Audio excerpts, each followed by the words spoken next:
are not abandoned. They are only waiting. On the outskirts of Hollowbrook, hidden by crooked trees and an unnatural silence, stood a house no one claimed. The locals whispered that it wasn't always there, that it appeared only when someone was meant to see it. Daniel, a young traveler who collected forgotten stories, found himself staring at it one gray autumn evening. His boots crunched on the damp leaves. The forest around him was unusually still. No birds, no wind, not even the sound of insects, only his own breath, loud in the emptiness. The house leaned to one side like a weary giant, its wooden beams sagging, its broken windows glimmering faintly in the dusk. Daniel felt an icy chill crawl up his arms as if the house itself was staring back at him. He placed a trembling hand on the door. It didn't resist. It opened slowly, groaning on rusted hinges, like it had been waiting. Inside, the air was colder, unnaturally so. Dust drifted in the faint light, but beneath it was a sharp, metallic scent, coppery. His eyes found a faded red smear stretching across the floor toward a staircase. "Old paint," he whispered, but in his chest he knew better. He knew the smell of blood. The staircase groaned under his weight. Every step echoed too loud, as though the house was amplifying the sound. At the top, the hallway stretched impossibly long, far longer than the outside of the house should allow. Doors lined both sides. Some were cracked open, some sealed with planks. From one open room came a whisper, not words, just breath, faint, steady, as if someone was waiting just beyond. Daniel pushed the door open. The room was empty except for a broken chair and a mirror leaning against the wall. The surface was cloudy, but as he turned away, the mirror cleared. And for a moment, just a moment, he didn't see himself. He saw the back of a woman in a gray dress. Long hair covered her face. Her hands dripped with fresh blood. He blinked. The glass was empty. The door slammed behind him. Daniel stumbled back into the hallway, breath quick, heart pounding. The smear on the floor was no longer faded. It was fresh. Drops glistened wetly, trailing down the endless corridor. He followed each step creaking underfoot. The house seemed to shift.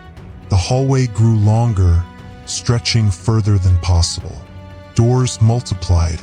Some banged softly on their hinges as if unseen hands were pushing from within. The trail ended at a cellar door. The handle was ice cold. Daniel pulled. The hinges shrieked, echoing like a scream through the entire house. Darkness swallowed him as he stepped inside. His flashlight flickered, threatening to die. The stench of ROT and iron filled his lungs. On the walls, handprints, small, large, dragging, clawing, dozens of them, pressed into the wood, as if people had once tried desperately to escape. On the dirt floor lay broken toys, torn shoes, scraps of clothing, a cracked porcelain doll staring with one blind eye.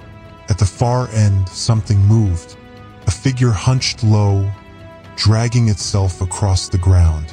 The skin pale and tight, bones jutting out. Nails scraped against the dirt. The light hit it. The figure froze. Slowly, its head turned.